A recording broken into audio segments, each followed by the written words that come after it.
I am Jason Graves, and I'm an abominable glutton for attention. People, and by people I mean SNES drunk, have called this game the hardest RPG on the Super Nintendo. 7th Saga. Yes, this is easily the toughest RPG on the SNES, and one of the hardest games on the system, period. And here's the end screen on my crappy little CRT. I beat it using real hardware. This is me bragging. I've beaten the 7th Saga, and you haven't. Ha ha, neener neener neener.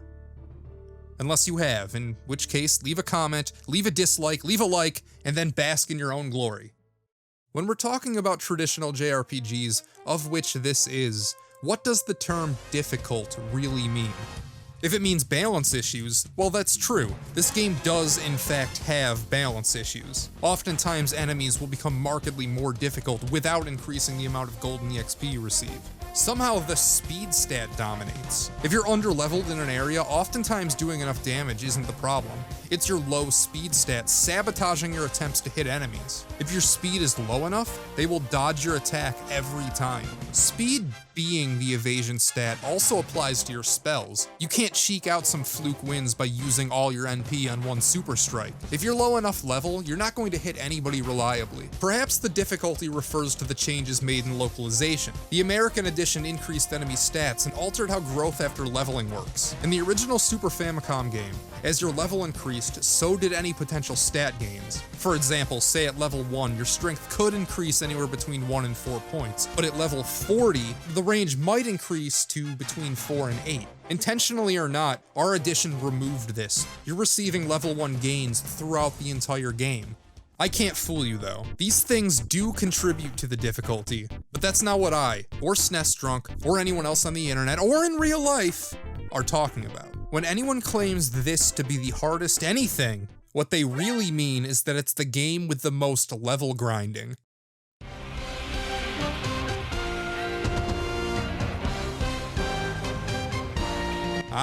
I have absolutely no idea how I've gone this long without diving into the topic, but better late than never. There's no time like the present, so here we go.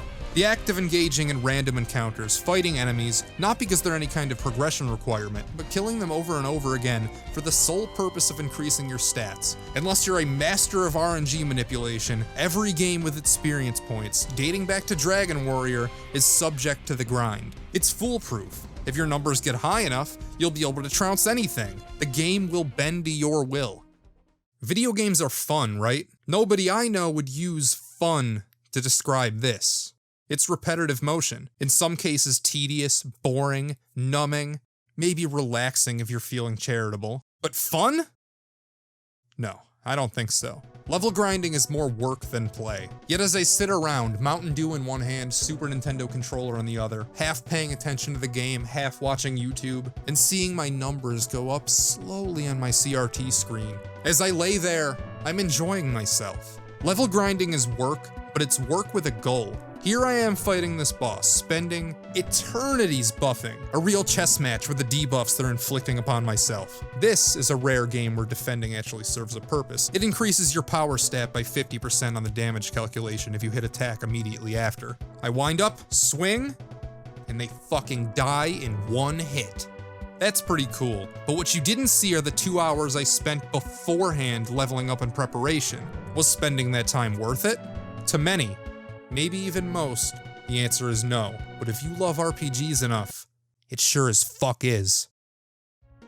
Do you, yes you, do you love video games? Do you to the point where you even love the parts that are work? Do you love video games so much that you go out of your way to find snarky, attention-seeking assholes on the internet talking about them? Anyone? If video games aren't the center of your entertainment life, level grinding is probably a deal breaker. One of the worst things a game could have. You don't have time to level grind. It's just something that gets in the way. Do you consider level grinding an irritating obstacle, or a rewarding mechanic that gives you tangible results for spending time in the game? Do you kill time with video games, or do you kill time in order to play video games? The 7th Saga is a good game depending on who you are. If you're one of the 2 people who knows me in real life and watches these, first off, hi, and second, no, the 7th Saga is not for you. But if you don't know me in real life, first off, that's a little weird. Don't watch strangers on the internet. And second, there's a chance you may enjoy this game.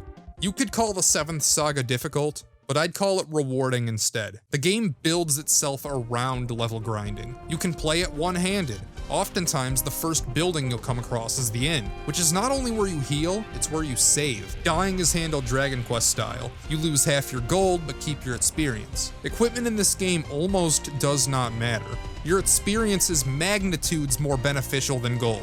It encourages you to stay out until death, climbing weird dungeons you might not know the significance of yet. It's also not the kind of game where you can mash A and expect to win. Every battle, even at the proper level, is an endurance. You're going to need to master the buffs and debuffs, know what your spells do, know what your items do, not just against bosses, but against every encounter.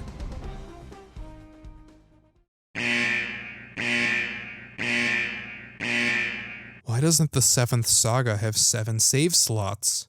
The most dangerous foes aren't some dragon laying wait at the top of a tower. They're not stationary graphics with no interactability. Rather, the game is you choose one of 7 characters, and the 6 you didn't pick become your primary rivals. You're on this quest to get these 7 MacGuffins, but the other would-be heroes sometimes get to them first, other times they'll want to join your party. They'll fucking kill you if you let them. Even ones that have joined your party can betray you, which did not happen to me, thankfully, in my playthrough. But it did happen to legendary Let's Player H.C. Bailey in part 9 of his 2017 series. Yeah, the one time I had a partner betray me was I had Asuna and Wilmy stole the water rune. There's a couple other runes that can potentially happen on, but the one after the water rune is not one of them, so don't worry about it. Oh, crap. Yeah, you can't use the water rune outside of battle. Nuts. Well, maybe I'll send you to the Dark World. Keep up the great work, HC. After an epic battle inside an inn where I murder a rival in cold blood for his rune, a nearby NPC can only say, "Oh, won't somebody please think of the children?" Before wrapping this up, let's talk about the plot briefly, because even though it doesn't matter, it is slightly interesting. Only slightly. King Lamel gathers 7 warriors, each one representing a traditional JRPG class. He trains them for 5 years, and yes, despite fucking training for 5 years, you do still start at level 1. Womp womp. He sends you out to bring him these 7 runes scattered throughout the world. In the most obvious twist in the history of fiction, yes, the king is evil and wants them for nefarious purposes. It turns out he lost a battle for world supremacy 5,000 years ago and wants to go back in time for a rematch. His plan works. Kind of. You get sucked back in time with him. In the past, you meet the guy who originally defeated our villain, except he just lost the rematch and is speaking to you on his dying breath. So you go out, have some adventures, and kill the main bad guy. But in a shocking twist, he kills you too. And no, this game does not have multiple endings. No matter what you do, no matter what character you pick, it always ends this way. You always die. The game then tells you that you're going to be reincarnated in the future, 5,000 years in the future. So these guys right here find you as a baby and name you Lamel, as in the king from the start. The implication being that the king and the main antagonist, who remember were the same guy, is yourself reincarnated. You've been fighting yourself in some kind of messy time loop. That's kind of badass, but it's also not as cool as I'm making it sound. The translation is bland and direct, there's no fancy prose, there's no Ted Woosleyisms. Our meat in the 7th Saga doesn't come from this. It comes from 3 other places. Your interactions with the 6 heroes that you didn't choose, the battle system, and of course level grinding. The 7th Saga makes you earn your way through it, and that's why it's worthwhile. There does exist a patch that quote-unquote fixes the balance issues and reduces the grinding required, but I can't recommend that. This game is only anything because it is difficult. If you take away the weird level imbalances, most of the grinding, if you're not struggling your way through this game, you're left with a husk. There's hardly anything left. Great if you love grinding, but if you don't, some dumb patch, and yes, I know this dumb patch only restores the original Japanese difficulty. I'm making the case that our version is more worthwhile than their version. This patch that quote-unquote fixes the game is not going to make you love the 7th Saga. It's not going to fix the game for you. You lose all the payoff, everything. This is not the type of game that just gets good if you make it easier. But hey, rant over. That's all I got. Paladin's Quest, a game I know absolutely nothing about, is next. Never trust anyone who needs a haircut. Bye-bye. Hi, I am Jason Graves, and this time it's Arcana, a game developed and published by HAL Laboratories. It uses the sound font from Kirby Superstar.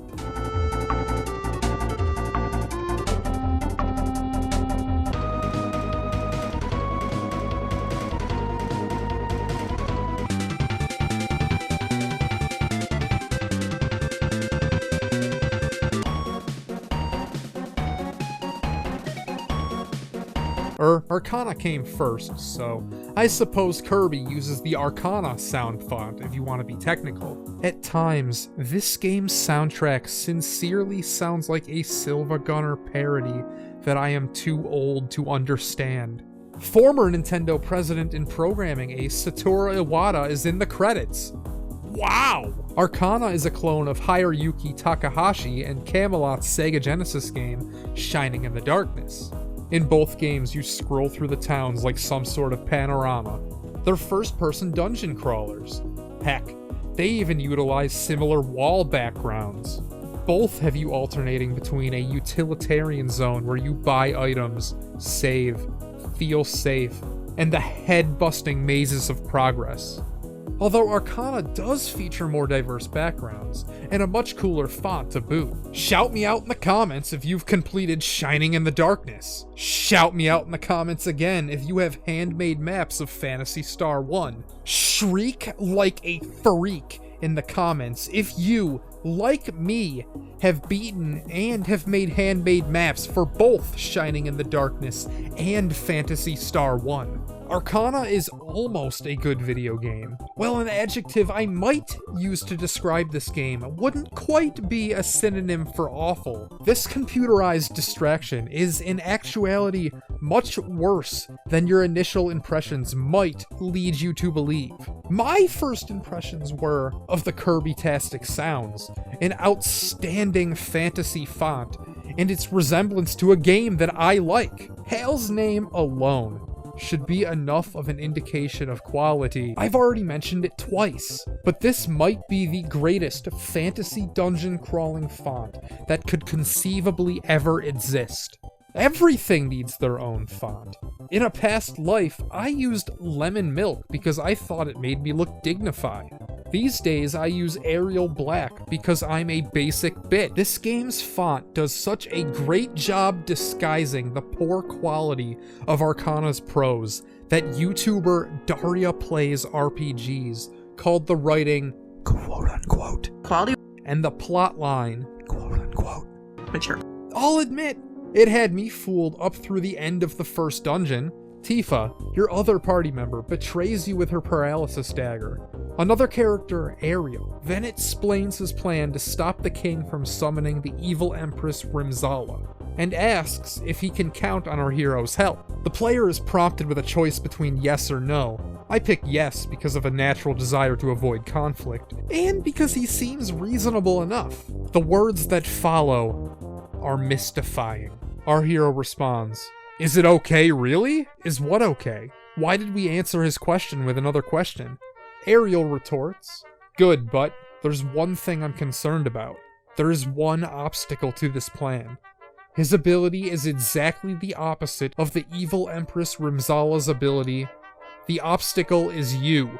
Then they both try to kill you. How am I an obstacle if I'm agreeing to help? How does having an opposite ability interfere in Ariel's plan to stop the evil Empress?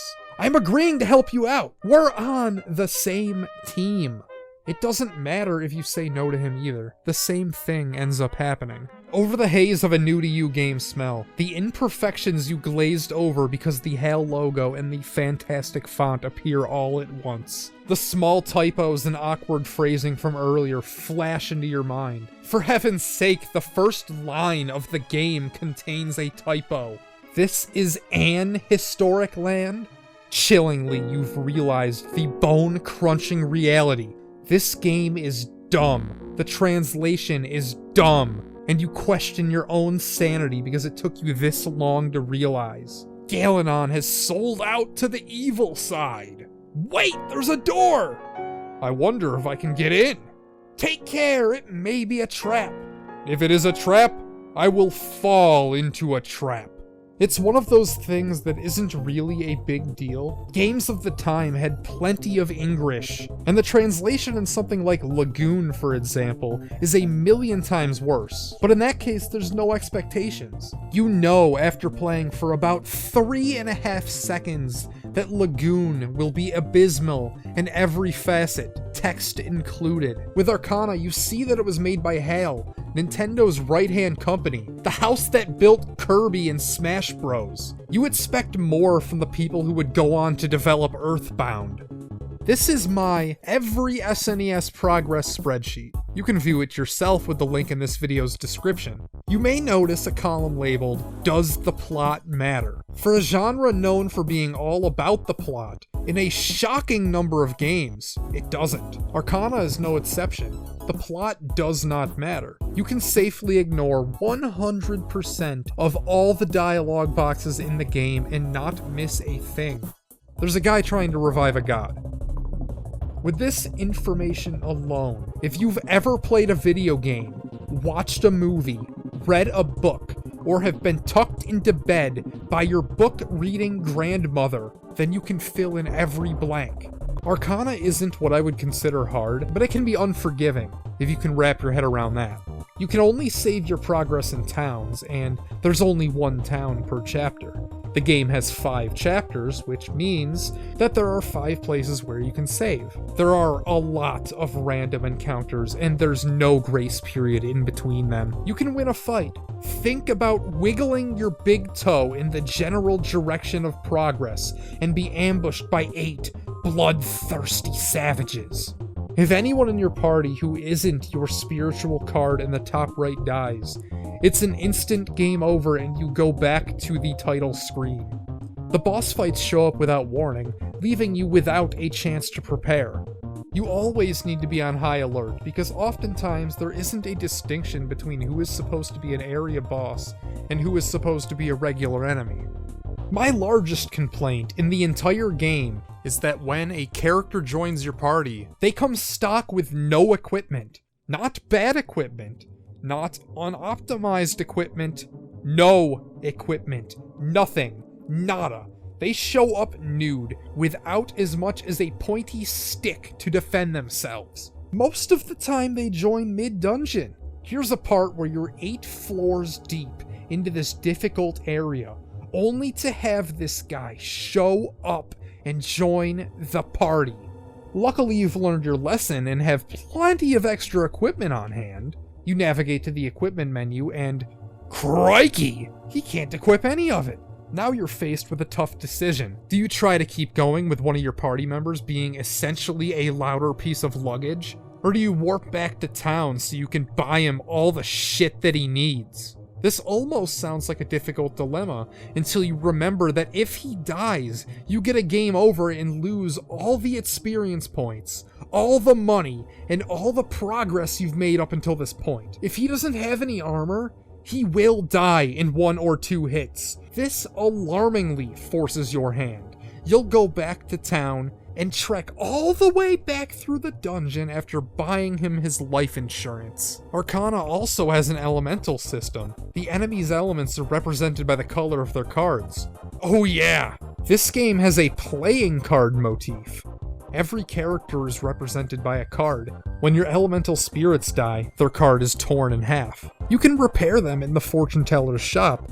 Gee, I wish she could restore my spirit like that. You can also buy cards from the same fortune teller and use them as consumables in combat to cast spells.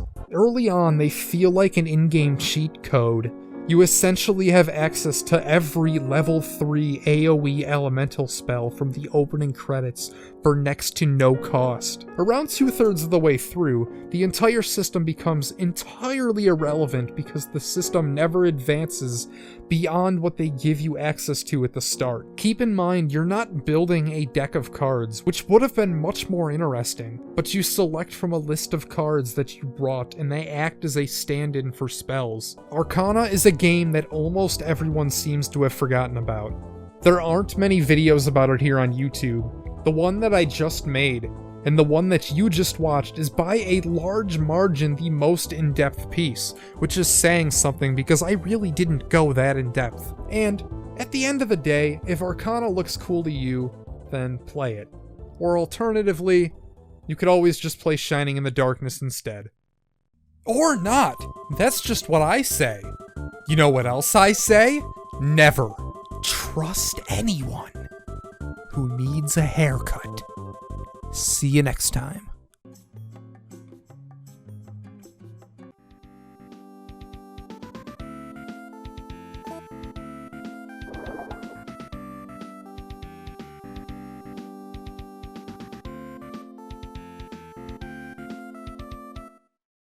Hi, I'm Jason Graves, and never trust anyone who needs a haircut.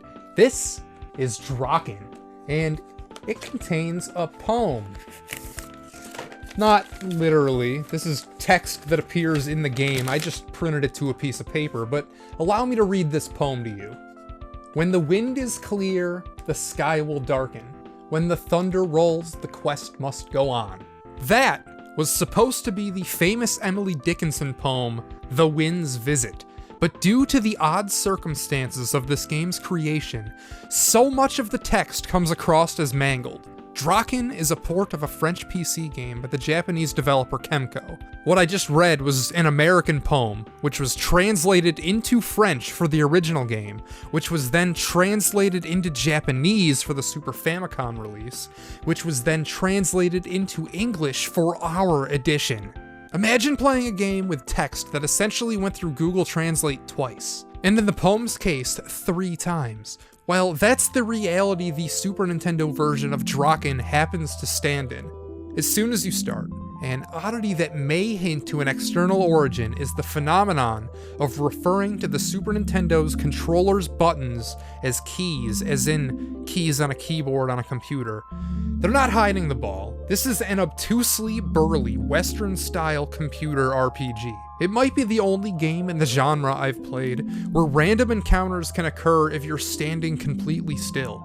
On the main menu, you can either start with a default party or create your own characters. This, however, is a fictitious decision, as you are forced to select one of each of the 4 available classes. My angst and anxiety casting doubt in my ability to adequately assign the correct stats to the appropriate classes influenced my decision to use the default party. Every character is a figurehead. They're complete blank slates, and the plot of our adventure is just an internal conflict within this dragon family. There's a civil war going on. You align with one of the sides and get the 8 MacGuffins to win the game. When I said dragons, I meant to say Drakkens, which are supposed half-breeds between humans and dragons. Most of the Drakkens hate humans, or at least their goons do. You might enter a castle where, in storyline, you have a friendly relationship with the Drakkhen, but that doesn't stop their underlings from harassing and attacking you.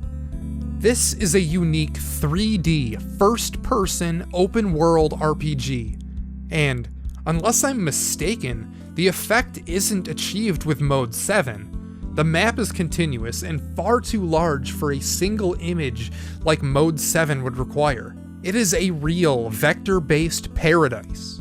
There are essentially 2 modes, the first-person overworld and the third-person combat/dungeon screens. Drakkhen is the type of game where the first random encounter can happen seconds after starting and could result in instant death for one of your party members.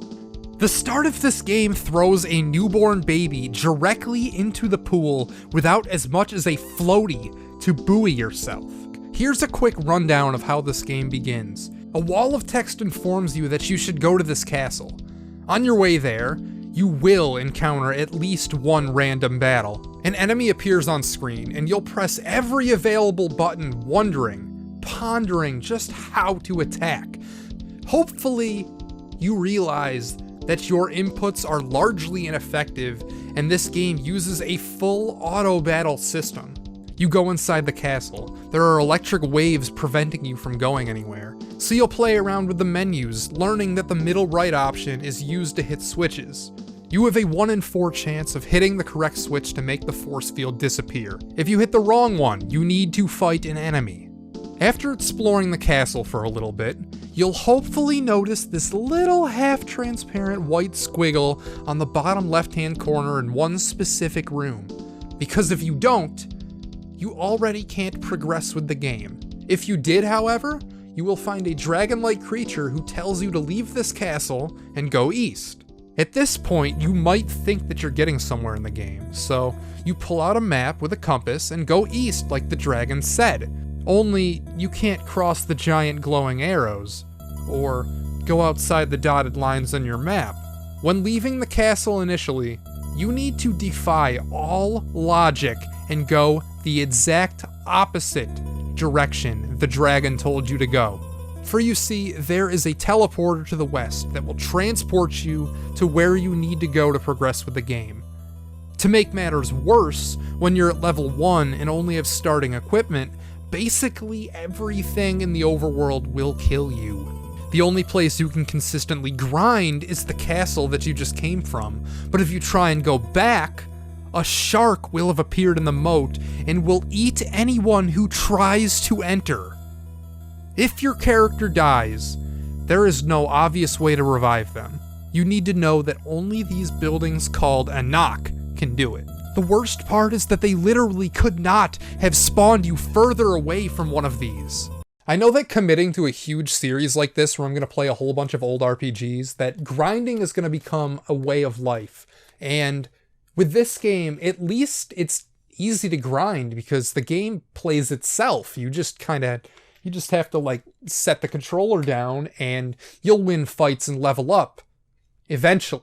This approach does have some flaws though. You only get experience if you attack the enemy, so naturally your wizard will lag behind in experience. Besides, after the initial wall, you really never need to grind. The level ups are incredibly sparse, and when I beat the game, my highest character was only level 8. Not only is there little to no player agency inside of battle, but the outcomes seem almost completely random. There was a boss fight that completely steamrolled me twice, but the third time I challenged, I went in there with the exact same configuration, and he blew up almost instantly. Your HP and MP regenerate, so oftentimes the optimal strat inside of a dungeon is to just wait for your energy to come back before leaving a room. If I had to use one word to describe the item and equipment system, I would use the word bizarre. There's only one store in the entire game, and it's not even marked on your map. It's in between these two houses near your initial spawn, by the way. You can also encounter the traveling merchant as a random encounter, but it's just that. Random. Things cost so much money that they're usually not worth buying. Your equipment breaks all the time, so it seems like you'll need to constantly be buying stuff. But here's a trick I discovered all by myself, and a quick skimming of every other video about this game reveals that many others did the exact same thing. Inside the dungeons, you might see a shield or a piece of armor on the wall. You can take this stuff off the wall, equip it, give it to another party member, sell it, whatever, it's yours, you can take it. But here's the kicker. When you leave the castle and come back, the equipment respawns. Keep entering and leaving a castle as many times as needed to get a full set of armor for everyone. There's no indication of what different pieces of gear do to your stat, so I just equipped whatever looked the coolest. Drakkhen is what I like to call a teller, not a shower. There's a part where you go to this castle and the game makes it a point to have this flowery text explicitly depicting how a gruesome slaughter would have been if this game had the resources or the time to show you what is actually going on. Here's a strange puzzle. A drawbridge shuts in front of you and you need to cast a spell called Unlock to raise it. Aside from some navigational hiccups, There's not a lot of classic cryptic roadblocks you might expect in a game like this. Drakkhen is rather straightforward. It is, at least once you get over its initial hurdles.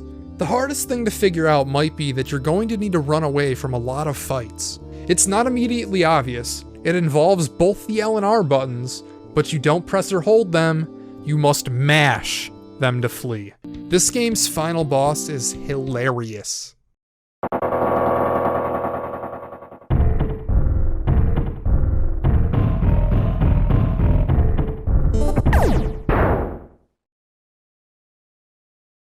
So Drakkhen was the first RPG on the Super Nintendo. When I came up with this idea to play through, just run through all the RPGs on the Super Nintendo, I assumed that Final Fantasy II would be the first game I would play, but imagine my surprise when I looked it up and I was wrong. It was good old Drakkhen. The Super Nintendo was when the RPG genre really stepped out of its shadow. All the games on the NES could be classified as just Dragon Quest clones, but as Drakkhen proves, on the Super Nintendo, there's a lot more diversity, and they really are just willing to step out and do new things. As I move forward, I'm willing to bet that most of the games I play are going to be more user-friendly, but I'm not sure they're going to be more unique than Drakkhen, and if you know anything about me, it's that being unique just raises my opinion of a game tenfold, so Drakkhen's okay. It's okay in my book. The thing that's most likely to stick with me is the funk.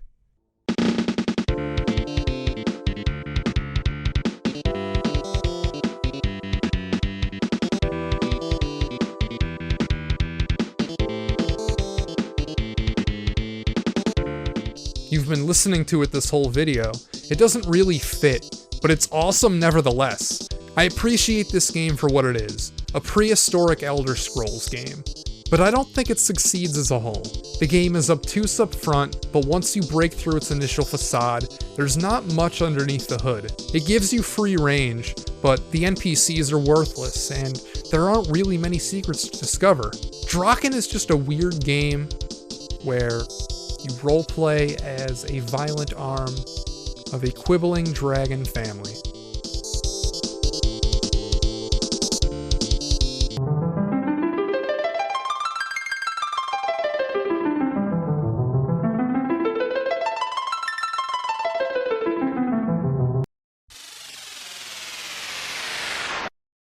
I am Jason Graves, and if you were expecting something else, what can I say? Dungeon Master didn't suck. It's exactly what it tries to be and absolutely nothing more. I can tell why this game is considered within the retro PC community as one of the greatest. Though on the Super Nintendo in 1993, honestly, I can't imagine this being anyone's game of choice. Not then, and certainly not with this version. It's a slower edition of what would have already been an antiquated experience. At the same time, it has a distinct flavor when you compare it to other dungeon crawlers that were already out on the system. Arcana and Shin Megami Tensei were both turn-based, more traditional RPGs, and they both have more of a distinct style visually.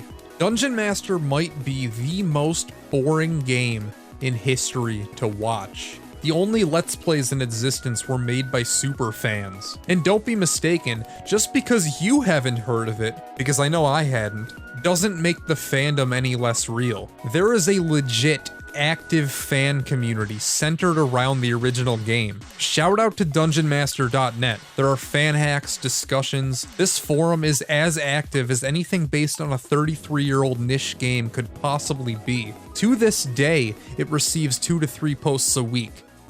Dungeon Master is a nightmare when you're trying to watch footage back, because not only is it a game where nothing much happens, it's one with very few landmarks. I had a hard time forming a concrete opinion, because there's so little to it. Dungeon Master is a game that doesn't do anything wrong, because it doesn't really attempt to do much of anything. On the PC, it was more of a technical showcase. It had fast graphics, real-time combat, and was the next true evolution on the early PC dungeon crawler made over the Wizardry series. 6 years later on the Super Nintendo, obviously the tech wasn't as impressive. When I played Arcana, I didn't think that a dungeon crawler could have been more simplistic. It was an obvious Shining in the Darkness clone, which is a game with one town and one big-ass dungeon. You buy items and talk to people in the only town, and kept slowly making your way through the lone dungeon. Dungeon Master doesn't even have the town. It doesn't have any NPCs either. There's no other game flavor. It's just one long dungeon that you never leave. Here, simplicity is the game. You have yourself, you have the dungeon, and no distractions. Nothing stands between you and the crawling. There isn't a story, there aren't any character interactions, or dialogue, or shops. Nothing. Unless you read the manual. It contains a 16.5-page short story that leads into the events of the game. I've never seen anything like this. The manual contextualizes the entire game as you falling asleep, waking up as a ghost, then you going into this big dungeon where you need to pick from 4 heroes that you control with your mind.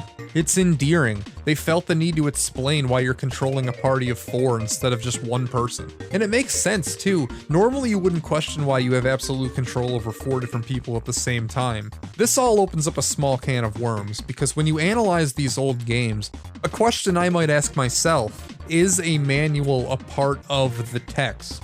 Should a game be viewed solely as a piece of software, or should everything else be taken into account? In this case, they expect you to use the manual to perform some of the most basic functions. Allow me to walk you through the UI. If you've been watching as opposed to listening, then you've been staring at it for a few minutes now. And it can be sensory overload. There's a large collection of crap cluttering the screen, and it's not always obvious what everything does. We have our 4 party members at the top. They can have 2 items available, 1 on each hand. The 3 bars represent your health, stamina, and magic points. You hit one of the 4 weapon icons to attack, and you move using the arrows in the lower right. The 4 guys represent your party formation. You can rearrange them if you want. I saved this funny looking bar for last because what the fuck is this thing? Well, you cast magic with it. Each spell is a different combination of symbols you need to punch in, and how the hell are you supposed to figure out what those symbols are? They're in the manual, that's how. There are scrolls in-game that you would think would tell you how to do them, but they don't. The scrolls tell you how to cast magic.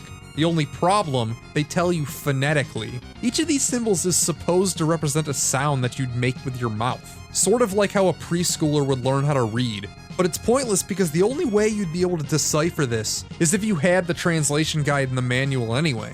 There's a list with every spell, symbol included, so why would anyone use the translation guide when they can just look up the symbol combination? There are no in-game barriers to casting whatever you want. It's not like you need to find the scrolls first or anything. Both Shin Megami Tensei and Arcana elegantly adapted the dungeon crawler to fit a controller. Dungeon Master didn't bother. You manually control a mouse cursor with a D-pad and interact with the environment. The only bone they toss you is while you're holding down X, the D-pad turns into an alternate way to move. This game came out around the same time as Mario Paint, so it wasn't going to have SNES mouse support, which is a shame because it would have helped immensely.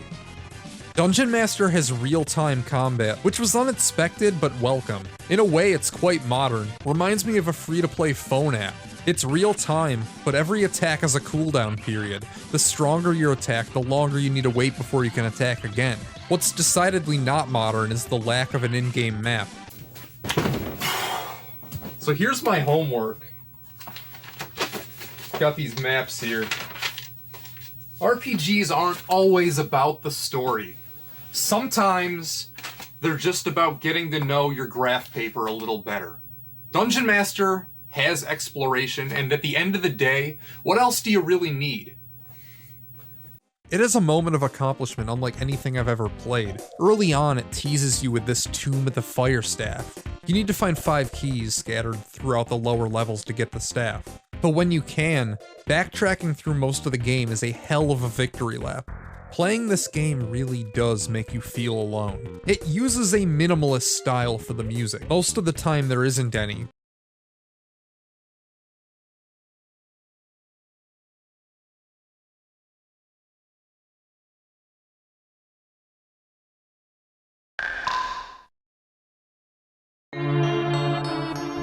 But in select moments it'll kick in to give you a boost. It works really well, not because it's catchy or even particularly memorable, but because the juxtaposition of ambience otherwise. It reminds me of Minecraft, and apparently the original PC versions didn't have any music, which blew my mind because it all felt deliberate. With everything being said, there are some real positives, but I was done with Dungeon Master a lot sooner than it was done with me. It's very much a case of a game where if you've seen a few minutes, you've seen the whole thing. It's the most transparently whole game I've played. There aren't any half-baked, lazily implemented concepts. There's no third act plot revelations, nor is there anything that ruins it. If Dungeon Master looks like something you'd enjoy, you probably will. Next time, it's E.V.O, The Search for Eden, an alleged masterpiece, debatably not an RPG, and the next stretch of games I have high hopes for. And if you wanted to watch more videos about other SNES RPGs, then I don't think you can. I don't know. This might be the only video about any video game on the entire internet, so I can't help you there.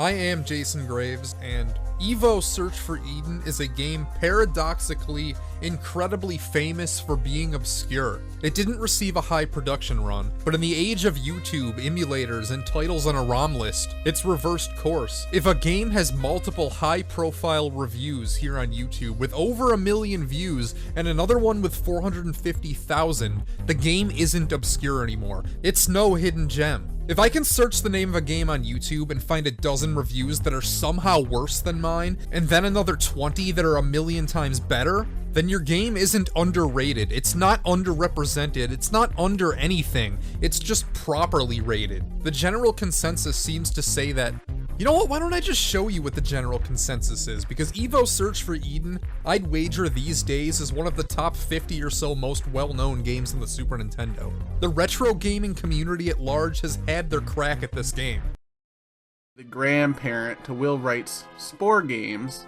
Now, way back when, I was one of the many people let down by Spore.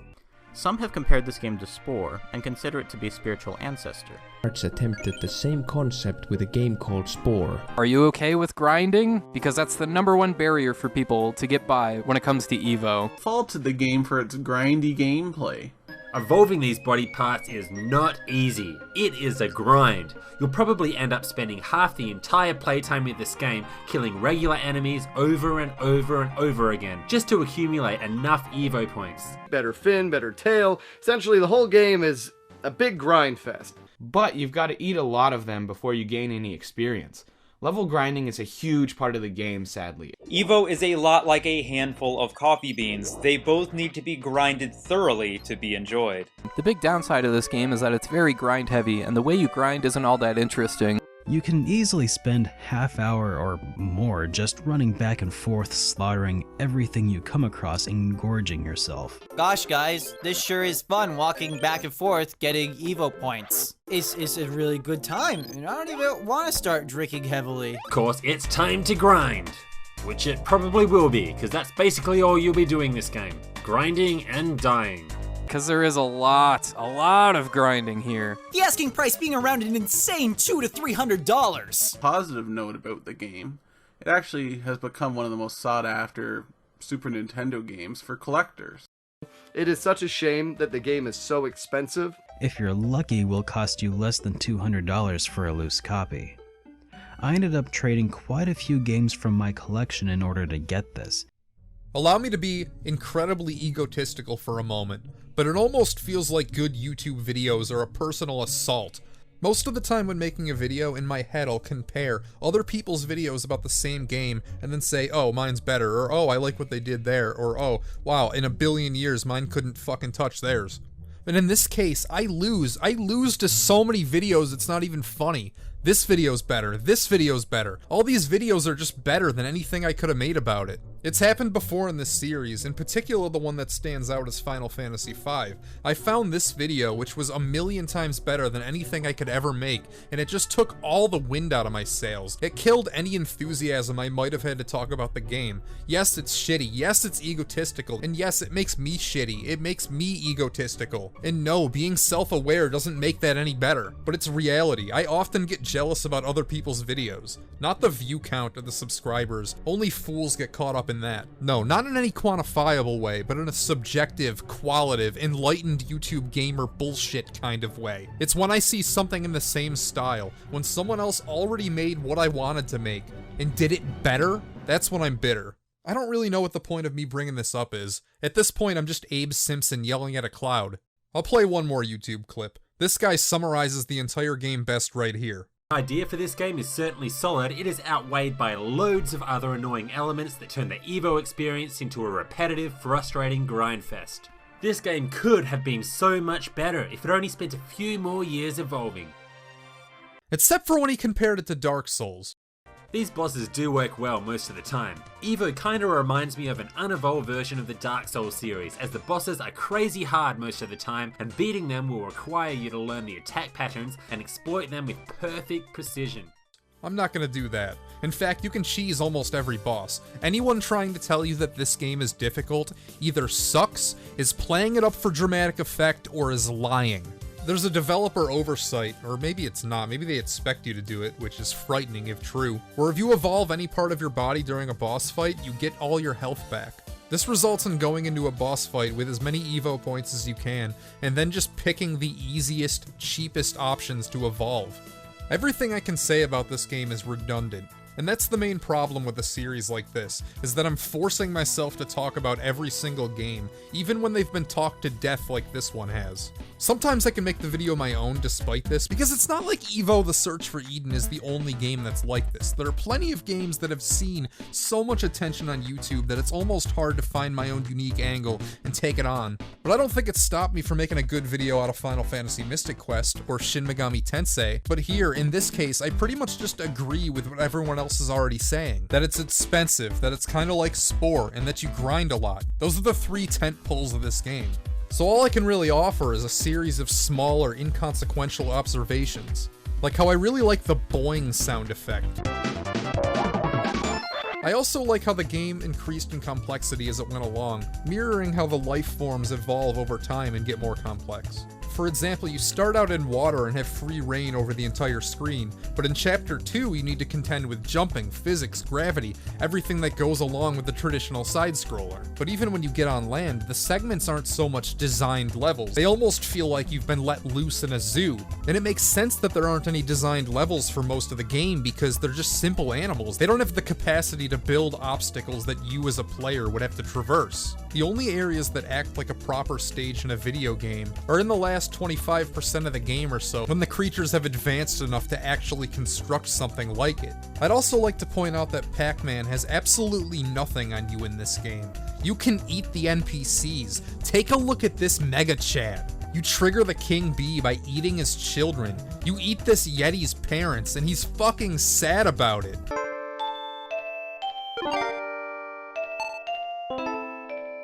And no, you can't eat the kid, and yes, the game would have been better if you could. I like the evolutionary paths of the other creatures, like how some of the species came on land and some stayed in water. Like this shark friend, he's the first boss of the game, but when you come back to sea very, very late, he's just there as a regular enemy, unchanged. So many other forms of life have surpassed him that he went from the mighty king to the regular Joe. It's unfortunate that the evolution options are a lot more shallow than the game might lead you to believe. The evolution mechanic almost seems like it could be complex, but usually the most expensive option is the best option. Notable exceptions are only if you're aiming to become something specific. I did not figure out how to turn into a bird, but I did figure out how to evolve into a human. And by figure out, I mean the game literally tells you. You need to evolve cat jaws and a rabbit-like body, then with a stroke of intuition, here you are. E.V.O Search for Eden is cool because of its sheer originality. There's nothing else like it. The entire game is the premise, and that's why it's notable. The best thing a game can be when it's simple and repetitive like this is to not overstay its welcome. And not only is this one mercifully short, it doesn't command your full attention. As everyone else on the planet has already covered, you'll spend an outsized amount of time walking back and forth eating these same animals to get E.V.O points. If the game looks fun to you, know that it's small and you can get through it in 2 sittings. You know, when I was making this, I had the idea to construct the entire review out of other reviews.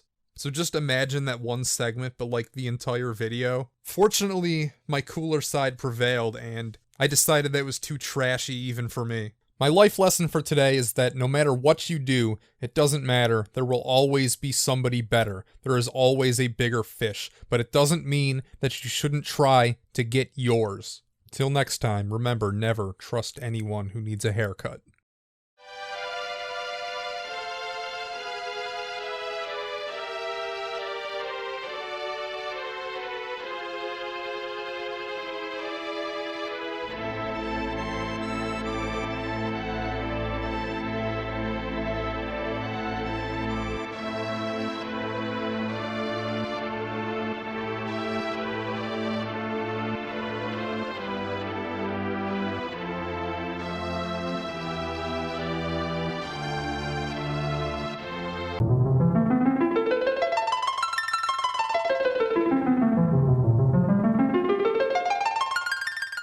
Final Fantasy IV is not the greatest video game ever made. It's not in the top 10 or the top 20. Truthfully, it's not in the top 100.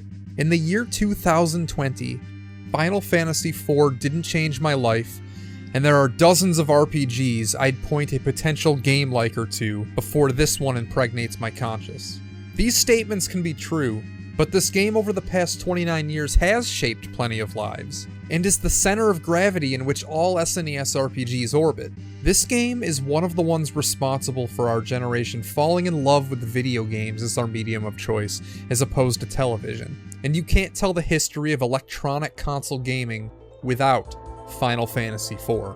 If every RPG on the NES is a Dragon Quest clone, then every RPG on the SNES is a Final Fantasy IV clone. This includes the Dragon Quest games. In fact, one might say that Dragon Quest V was a direct reaction in the same way that the first 3 Final Fantasies felt like reactions to Enix's series. The first game was basically Square trying to make a better Dragon Quest I, but at the same time, Enix released a sequel with multiple predetermined party members. Square followed suit and released another game aping off Dragon Quest's idea, but again their rival series was one step ahead in introducing a completely customizable party with multiple interchangeable jobs. By the time Final Fantasy III was released, Dragon Quest was already experimenting with non-linear, chapter-based stories about a villain who gets bullied too much. For the record, Dragon Quest IV is one of the 100 best games ever made. But Final Fantasy IV is certainly much cooler, and became much more influential to the future of the genre. This was Square's first Super Nintendo game, and they would go on to be one of, if not the best developers of the era. I've identified 3 things that Final Fantasy IV did exceptionally, and contributed to the advancement of the RPG genre. Intelligent storytelling, the active yet still turn-based battle system, and inventing new ways of combining different structures together. Final Fantasy IV is a Final Fantasy III fanfiction. Credit to Jeremy Parish with that observation. It's a description that is completely and wholly accurate. Square took a similar overall game and filled the blank slates with real characters. Imagine you're playing Final Fantasy III as a kid. You get attached to your team and their jobs, and attach personality traits that aren't in the game. You had to roleplay outside the boundaries of the software. Here in Final Fantasy IV, it's like the storyline you might have filled in yourself, except it's all there in the text this time. I hope what I've previously said about the game doesn't give you the wrong idea. Final Fantasy IV is a great game. With that being said, the plot of this game is undoubtedly garbage that they just made up as they went along. I've previously aided in the defense of garbage, but in this case, it's what keeps a merely great game from being a game of the all-time. For example, when this game runs out of crystals to fight over, they just invent more crystals that were hiding underground, or hiding on the moon, or inside of a whale. Most of the deaths aren't real, and yes, the moon thing is as dumb as it sounds. Also, Golbez being your brother is both unearned and not impactful in the slightest. The plot itself is trite, but what people get wrong about this game, and about most stories in general, is that it's all about the way these things are conveyed. The question of how has always been more important than the what. If you look at literature or film or spoken word, they already had techniques, developed languages, and rules for getting their stories across. Video games in 1991 didn't have such luxuries. Square essentially wrote the textbook by themselves as they made this game. Final Fantasy IV did not have the best story in a video game, but I'll wager that it was the best told story of any game to that point.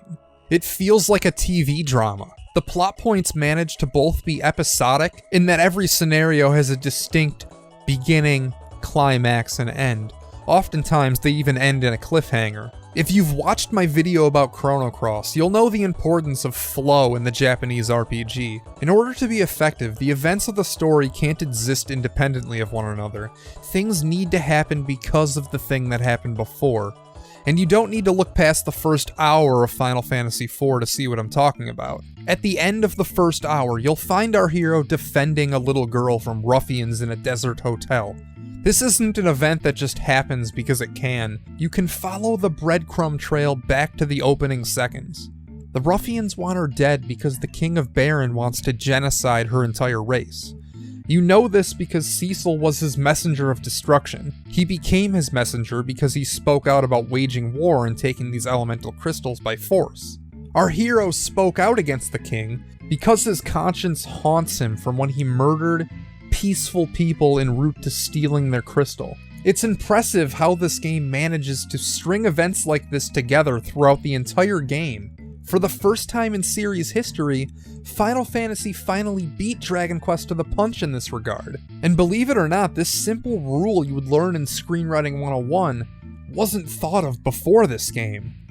Another thing that works about this game is how much it mixes these enormous stakes with a close-knit, intimate cast of characters. The fates of multiple worlds are in the balance, yet the characters of Final Fantasy IV find the room to exist as people. They come complete with behaviors. They're each already attached to a job class from Final Fantasy III. You don't choose what they say or what they are or what they'll become because they're actual characters, not player avatars. For example, Cecil isn't just a Dark Knight, he's the Dark Knight. People notice and react to his presence, both positively and negatively. There's a kid who is in awe, and an old mage who fears him. Cecil, as the Dark Knight, runs away from his past of pillaging villages for their crystals, and the next boat he gets on after commanding an airship symbolically crashes at sea. After his class change, he accumulates no less than 2 different airships and a spaceship.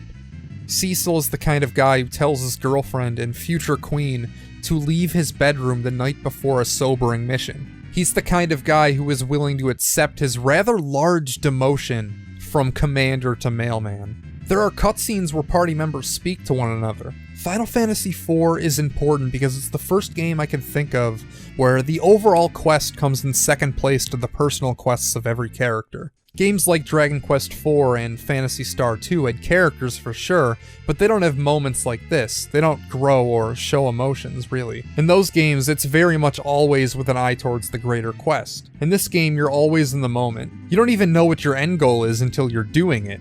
That probably speaks more to the fact that the developers didn't know what the end goal was until they finished making the game, rather than a clever attempt to misdirect the player. I have a lot more to say about the other characters, and plenty of other great moments, but before I get to that, I need to discuss the combat system. If you found this video, you know what the active time battle system is. But what you might not remember is that in this early iteration, there was no movement bar. It's still there, only hidden. The system changed a turn-based fighting style into a real-time one. What this means is the speed stat no longer only determines who would move first inside of a given round, but how fast a given character can move in total. It's free form, characters can even lap each other. To use a late game example, Edge the Ninja might be able to move 5 times for every 3 Rosa actions. Every other video about this game brings up Formula 1 racing here, and it's an apt comparison, and as a result oftentimes has the tension and quick movements of a great action game. I'm not interested in discussing the battle system itself, but rather specific examples of the way it's used. There are a number of creative boss encounters, such as this wall. He starts all the way on the left and will slowly make his way across the screen. If he manages to get all the way across, he'll crush and instantly kill the party. This fight makes you want to choose your actions as quickly as possible to deal enough damage to defeat him before it becomes a problem. There's another boss that you will fight as normal at first, but then he pretends to be dead so you'll walk past him and he can attack you from behind, which reverses the position of your party. Even the first boss in the game has a gimmick, where it alternates between states where it's okay to attack and when it's not. There's a 3-pronged boss with these 3 sisters where the dumpiest and least assuming sister turns out to be the linchpin. Things that would later go on to become cliché, but are acceptable here, are the boss rush against the 4 fiends. I like this fight because they lead directly into one another. There's no cutscene or anything in between them. You kill one, and another shows up to take their torch.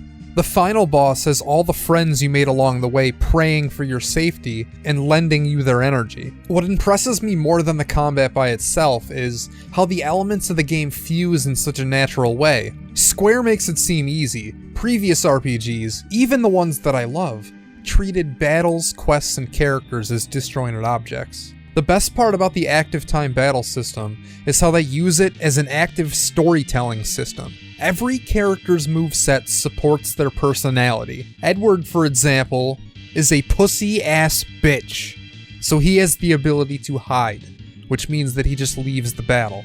Tella is an old wizard, a mentor who is capable of casting spells that are far beyond what anyone else at this stage of the game is capable of. The trade-off is his stats don't grow nearly as well upon level up, and that he has a hard cap of 90 magic points. Tella's side plot involves him obtaining a spell called E.V.O. Once he gets it, it's always in your menu, but it costs 99 MP, 9 more than possible with his character. Later on, in a cutscene the player has no control over, he casts the spell, and it costs him his life. It's a smart death consistent with the game world, and uses the battle system to support his character. The game uses levels to enforce the storytelling as well. When you first begin your adventure, Final Fantasy IV was, and to an extent still is, a breath of fresh air. Here's a game where, instead of starting out as a dweeby-looking child doing 2 damage to a slime, you're a badass knight that starts at level 10 and 200 hit points. I didn't even end the last game I played for this series with 200 hit points. Before the game starts, the protagonist has already been through many trials and tribulations, and again we see this characterization supported by battle mechanics. A lot of the most effective story moments take place on the battlefield. Playing the entire adventure as the Dark Knight was never going to be a reality, so he goes through a class change. In Final Fantasy III, changing classes was just a main course on the menu, but here in 4, it's an event. For Cecil to climb Mount Ordeals and change classes, he needs to rely on these 2 shitty kids to escort him up the mountain. Again, not just in storyline, as Cecil's attacks are ineffective against the monsters on the mountain. He also possesses no healing magic, requiring the services of both a black and a white mage. After staring his old life in the face and not backing down, the descent will see Cecil striking down a zombie and leveling up 4 times because of it. The same monsters that the level 15 Dark Knight could not handle now cower at the sight of a level 1 Paladin. Of course, Rydia's fire phobia is very well documented. You burn her village to the ground and she quietly doesn't use magic until Rosa moms it out of her. Like magic, she now throws fireballs without hesitation. I could see an indie RPG basing an entire game around this small storyline with Rydia. The infamous spoony bard line is not worth someone calling 911 because you screeched bloody murder, but it does take place on the battlefield. In fact, it's a battle scene that takes place completely outside the player's control, which is not an insignificant fact. Instead of two sprites ramming into each other and expecting an emotional response from the player, Final Fantasy IV takes you to the battlefield, which is a much more effective tactic. The developers were so proud of it too, that they used it for the final boss. When attempting to talk about something like Final Fantasy IV, which is a game that literally thousands of hours on this website have been devoted to discussing, I can continue and parrot what everyone else has said, so I'll leave sooner rather than later with a few more quick observations. Final Fantasy IV is what Final Fantasy II wanted to be. All the characters represent classes from the previous game. Both games have melodrama and characters that die off. In 2, whoever occupied the 4th slot was always destined to die or leave the party. But 4 keeps a constant rotation of who is in and out of your party. They attempt similar drama, but it hits home in 4 because you can't as easily predict who is coming and going. You do not control who is in your party at any point. People leave and stick with you as their own wants and desires align with Cecil's. For example, when Tella leaves your party, it's not because he and Cecil had a falling out or anything. His goal becomes to learn an ultimate spell, and Cecil's to save Rosa. As they no longer share a common interest, they go their separate ways. Tella does eventually get what he's after, but it has nothing to do with the player. Things happen off screen. The world of Final Fantasy IV does not completely revolve around the player. Characters take action and appear to have their own agencies, Kain being the prime example. When he first leaves the party, he and Cecil were on good terms, but while they were apart, a lot of stuff happened in his life and he switched alliances. Final Fantasy IV would be the game to establish Final Fantasy as the RPG brand in the USA. It's innovative on many fronts and is a game worth remembering. As I continue on with this series, I know for a fact that I will play many better games, but I may not play one that represents the SNES RPG experience more wholly. Thanks for watching, this was Jason Graves, and remember to never trust anyone who needs a haircut.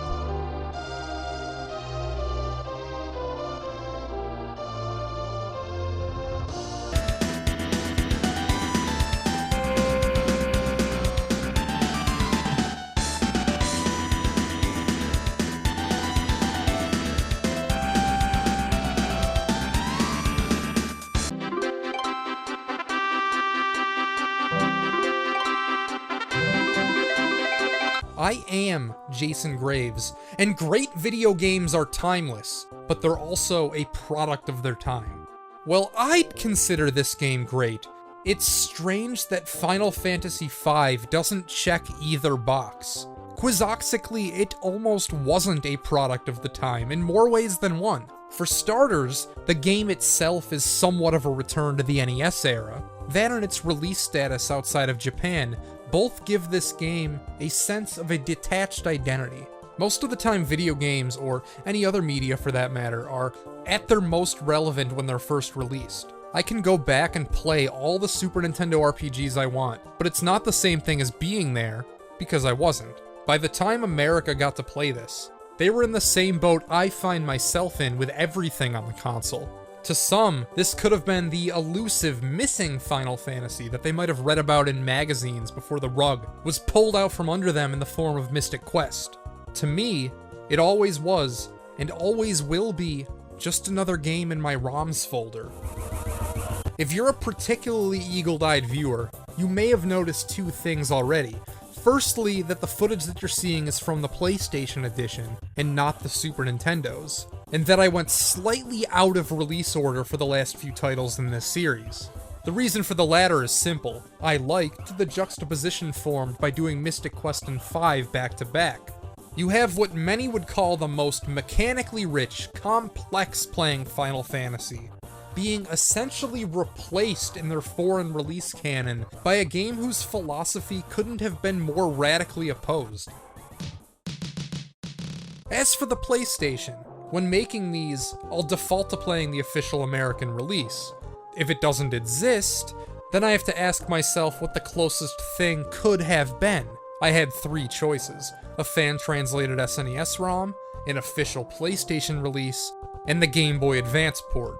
I threw the last option out immediately because it's more on the remake or remaster side of the spectrum. The PlayStation version has a few quality of life improvements, such as adding a run button, but all in all, it appeared to be a Super Nintendo ROM dumped onto a PlayStation disc. While there is no doubt that there are quote-unquote better ways to play Final Fantasy V, my decision was absolute.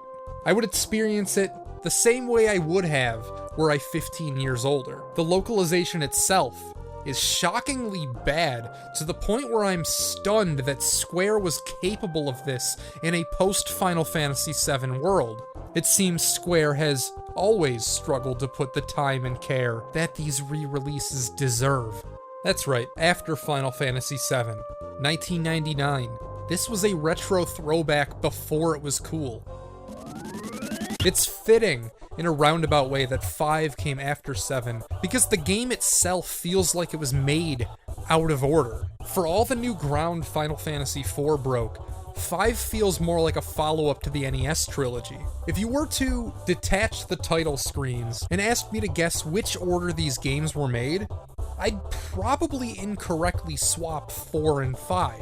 Or then again, maybe not. I'll acknowledge that graphically, 5 at least looks more advanced than 4. This was the last entry headed by series creator Sakaguchi. It brings back motifs from the earlier games, like having 2 world maps, 2 sets of crystals. It's the most representative old Final Fantasy, as in if you had to choose one game to represent what the franchise was like before 7, this would have to be the pick. It has the party customization of the original in 3, as well as the emphasis on characters seen in 2, 4, and 6. One cannot mention Final Fantasy V without 2 words: system and job. It lifts this from Final Fantasy III, who lifted it from Dragon Quest III, who lifted it from Dungeons & Dragons. The key in this instance is how different jobs aren't treated as completely different characters when you change on a whim. Previously, your learned skills and acquired stats wouldn't transfer from role to role. 3 had a cooldown period where you wouldn't be able to use the skills of a certain class until you had fought a number of enemies. And when you switched it, it was as if the character had forgotten everything they had been doing their entire lives. The difference here in 5 is that you can train a white mage, then switch them into something more useful offensively, and still keep the ability to cast white magic. The game gives you 4 party members almost from the start, and they stay there. Even when someone dies, no one's ever really gone.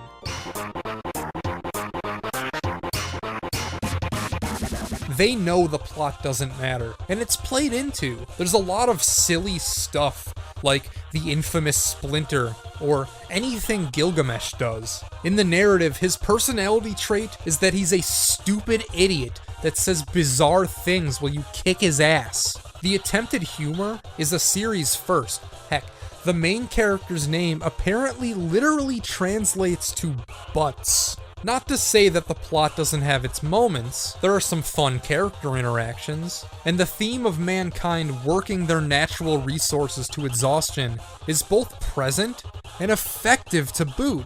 But when you take a step back, when anyone remembers this game, those aren't the things that come to mind. They'll think of Gilgamesh's theme song,